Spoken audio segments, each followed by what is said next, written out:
Hey everyone, Brendan Snyder here. How are you? Thank you so much for joining me and welcome to another episode of New Music Finds. So this is where I like to collect together all the albums that I've purchased over the past week and present it to you, give you a little bit of background on it. Friday, October 20th was a big release day for me, at least. I got 7 different things, and I also hit up my local record store, so I made some cool scores that way. 17 total things to run through with you, and we'll get into that here in just a bit. But before we start, if you're new to my channel and you haven't already hit the subscribe button, please do. Also, leave a comment, hit like. All those things do help support my channel. I'd greatly appreciate it. And of course, if you turn on notifications, you're going to stay up to date on really cool episodes just like this with New Music Finds. So, as I said, a lot of cool stuff that came out on Friday, October 20th. I like to start with my new releases that came out like that, so we'll do just that. And the one that was big for me, brand new Rolling Stones album. 18 long years since a bigger bang in 2005, and we finally get this 24th British release, but the 26th American release. They got off track early on by releasing different things in the American market than the British market, and that's how that happens. But this album here is a relatively new recording. 2 songs come from 2019 that feature Charlie Watts, but the other 10 tracks on here were all recorded in December of 2022. So despite all these different recording sessions going way back, the album's fairly new in and of itself. A lot of cool guests on it. We get Paul McCartney, Bill Wyman, former Stone bass player. We get Stevie Wonder on here, Elton John, Lady Gaga, all making for a very star-studded affair if having the 3 remaining Rolling Stones members wasn't enough. I like the album a lot. I think it's really good. It's got a different sound or a different mix to it. It's not that overly slick production that we're used to, but I do think it works for them. But I think the best part of this is the songs. I think they are really standout material on here. It's not a masterpiece, and it's never going to top the stuff they did in the 70s, like 78's Some Girls. I personally think that's one of their best albums, but it is a really good album. And if they go out on top with this one, I'm fine with it. All right, next up was a new Lynch Mob album called Babylon. 8th studio album from the band. We got a new lineup for this one though. Of course, we got George Lynch on guitars, and we got longtime drummer Jimmy Deanna, who played with the Bullet Boys. But now we got Jaron Julio on bass. He plays with Heaven's Edge. I think he also plays with a more modern band as well. And then newcomer vocalist Gabriel Colin. And I described him as sounding a bit like Stephen Pearcy of Rat. Somebody else mentioned that they thought he sounded more like Robert Mason, who was the second vocalist in Lynch Mob. I don't really hear that, but you guys might. And, which kind of sprung to mind why they didn't just get Robert Mason, except that he is off singing with George Lynch in The End Machine, and maybe he didn't want to mix up the 2 projects at this point. I don't know, but I do like this. Funny thing is, I think this here sounds more like a Dokken album than a Lynch Mob album. That's not a bad thing. Now that next week, when we have the brand new Dokken album come out, it's going to be interesting to compare these and see which one I actually like better in the end of the day. All right, next up, Night Ranger dropped a live album with Symphony called 40 Years and a Night, of course celebrating 40 years of the band. It's a single CD and a DVD packaged together, so it's cool that you get both. I kind of only need the CD. I wish they would just split those or separate those out going forward, but it's not a bad deal. I think the price of it was about $15, no more than standard CD price, so worthwhile. It's got all the stuff you'd expect on it. You Can Still Rock in America, 4 in the Morning, Sentimental Street. One of the newer songs, High Road, is on here. Sister Christian closes it out, so everything that you would expect. My only complaint is that they do one additional song that is on the DVD, and it is the Damn Yankees song High Enough, and that is not on the CD. And I really hate that. If you're going to do a show, either release all the material or edit them both, but don't give me one in a DVD and not on the CD. I would much prefer it be the other way around. All right, Guns N' Roses bassist Duff McKagan dropped Lighthouse. This I had been calling his 3rd studio album. I think a lot of people out there are calling it that, but then I suddenly realized it's actually his fourth solo album. He had an album called Beautiful Disease. It was supposed to be his second album, put out by Geffen, but got shelved and never released, and still hasn't been released yet. So technically this is his fourth solo album, but of course in terms of the ones you can go out and buy that are out on the market, it is his third solo album. It's got some guests on it, and interesting, all the guests appear on the end of the album. You've got Slash on the song Hope, then you've got Jerry Cantrell on the song I Just Don't Know, and a reprise of the opening track Lighthouse featuring Iggy Pop that's like 50 seconds, and Iggy Pop only sings a little bit. It's, in my opinion, kind of a waste to have had Iggy Pop on the album if you weren't going to re-record the entire song with him doing it, which I thought would have been really cool to open it with Duff singing and close it with Iggy singing. But unfortunately, that is not the case. Still, it's a really good album. It's sort of a very eclectic. It leans more towards the acoustic instrumentation side of things, and a lot of the songs start very acoustic, just him solo on an acoustic guitar, and then build to an electric band or performance. But like I said, very eclectic, but it's really been growing on me too. Check out the song Long Feather. Really, really great track. That one grabbed me and pulled me in immediately on it. Okay, then there is a Devo compilation that came out called 50 Years of De-Evolution, 73 to 2023. It's both hits and rarities on it. I think predominantly the hits are on the first disc and rarities on the second. Don't know if that's across the board kind of a thing, but that was kind of how it was described. I do like this reflective cover on it, the way that it does that. And the inside, the graphics on it are very nice, the way this was done. So cool if you're a Devo fan. Got a nice little comp there. Then we've got a UFO live archival release. This one was called Making Moves in Chicago from '81. Great quality. This is one of the Cleopatra ones. The band has been releasing these. In fact, I actually don't know that the band is involved in it. It could just be archives that the label bought. But a bunch of them have been coming out on the Cleopatra Records label. This is the first one that I bought, but it sounds really good. Actually, very pleasantly surprised by how great the quality of it is. So I'm definitely going to be picking up a few more of these now. And then Missing Persons. This is called the New Wave Sessions. As I understand it, it was originally released in 2007, and I thought this was just a straight reissue. It is not.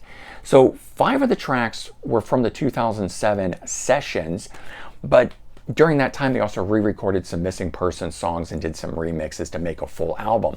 But the actual 5 cover songs of 80s new wave hits, they took those and then recorded 5 new ones, making a 10-song album and reissuing it now. I think they should have changed its name so it could be a full standalone release of just new wave cover songs, but it's actually really good. They interpreted them very interestingly, making it something worthwhile and not just straight covers.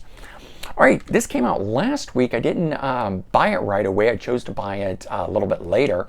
As I do these what just dropped videos, I oftentimes find extra things to pick up. Nitrate.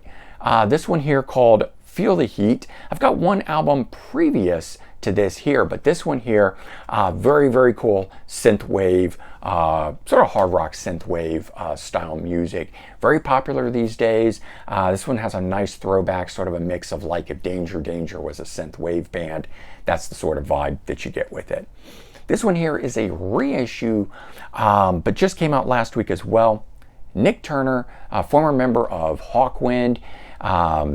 This is called Prophets of Time. It was 1994. It's got new artwork on it. Nothing else about it is different other than the killer artwork. And I have to say, the artwork is really what grabbed me and pulled me in.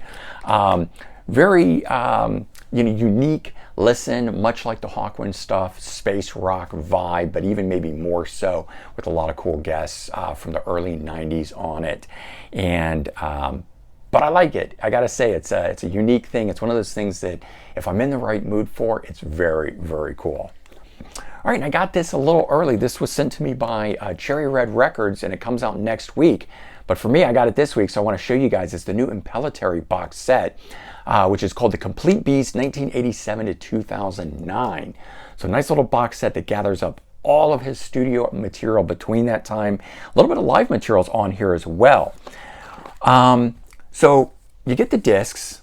They're, you know, all in here like this. There is a booklet in here. There's a lot of it is just explaining all the releases. It's not actually like a write-up or a history of the band or anything like that. But if you look at it, the number of discs that are in here, there is not enough. I think there's 6 total discs. So the way that they do this is you get, you know, they do the art of one there and then the art of the second one. So 2 on 1 disc like that. And it just goes through. The only thing I didn't like is that they do it out of order. This EP, simply called Impellitteri, was 1987, and they put it later in the album sequence. And this one here, which has a live album, and they doubled up the artwork. So System X and System X, 2 different album covers instead of doing the artwork to the live release on it. And then the final album that they did, this one here, I think called Wicked Maiden. No special art on the back for it, but it's got a bunch of cool B-sides and stuff like that. Still, if you're looking to get a hold of all of the Impellitteri material, this is the way to do it. Very inexpensive and very good sound quality on that. All right, so as I mentioned, I also hit up my local record store, found some cool things. Found a live Doro album from 1993. I've seen it around before, never picked it up. But then I saw the hype sticker on it that says there were 3 new songs on this. Now, they're not studio songs, they are live tracks, but interspersed amongst the 17 songs are 3 new songs that you couldn't get anywhere else. That immediately made me want to pick this up. But the sound quality of this is awesome. And it's one of those big arena style shows. And I love that kind of live performance. If you guys have been following my channel for a long time, I go back and forth saying I don't like live albums, and I generally don't. But I have found that the bigger stadium or arena rock shows back from the heyday of the era sound amazing. Now, some of those do have piped in crowds and stuff to do that, or overdubs. Maybe I tend to like those better, but it's the warts and all club shows that I don't really get into. So that's my little distinction there on what live shows I like and which ones I don't. Okay, so I also picked up a couple Japanese imports from Megadeth, Hidden Treasure and Cryptic Writings. Cryptic Writings having the original gray album cover and adding one track called One Thing that does not turn up on the reissue of it. That they went with the black cover when they did this. The first 500,000 copies had the silver cover. And then when they did the remastering and remix of it, they went to the black cover. And this one has 4 bonus tracks on here, including 2, Evil That's Within and Bullprick outtakes, but they did not include the track One Thing. I wonder why. I don't know. So I thought, you know, that was cool, and it made it worthwhile to go back and get the original mix, which is why I did that. And then this one here, different artwork. There's the original artwork with the 8 tracks of it, and I picked up this one here, a limited edition Japanese version of it that added 3 or actually 4 extra tracks to it, some demos and single edit of a Tulamon on here, but also the outtake New World Order is on this, which would later turn up on their album, I think it was 13, recorded presently with that lineup. Then I also picked up Sweet Level-Headed in anticipation of Record Store Day, which has the Level-Headed demos coming out on LP only. So I had the US edition, which actually has a killer album cover on it that I like. And I saw this, and at first I wasn't sure what I was seeing, and then realized, okay, it's actually the same album, just different album cover. This is the UK album cover. I wouldn't normally just buy it for a different album cover, but the track listing on it is in a different running order than it is for the US edition. So just because of that, and because I'm anticipating the Record Store Day release, I wanted to really get in and check out the 2 different ways of hearing the album itself. Then I can fully enjoy the demos when I get those. And I picked up some LPs. I also got a new audio system. If you guys haven't seen that video yet, that's out there. Great quality. Picked it up from Audio Connection. Great place in Verona, New Jersey. Apparently one of the best places to go on the East Coast, or so I'm told. And while I was there, they were also selling music. So I found this Trooper Hot Shots Best of compilation with a killer die cut album cover punched out like bullet holes in it. And there's the back side of it. So that was just very cool, coming home with a new audio system, but also some new music. Great Canadian band. And then I went out to Factory Records and found this. Richie Urano, lead guitar player of Stars, solo EP from 1984. Backside on a small little no-name label, but 5 tracks. Thought that was cool. Seen that on eBay, but never seen it in the wild. And saw this and didn't quite know what to make of it, but the album cover caught my eye. This is Sandy Stewart, and I thought that's pretty interesting. 1980s looking vibe from a female artist, and flipped it over. And then I saw that it was on Modern Records, and I know Modern Records from the Stevie Nicks releases. And I thought, I saw on the back executive producers Jimmy Iovine. It's also produced by Beau Hill.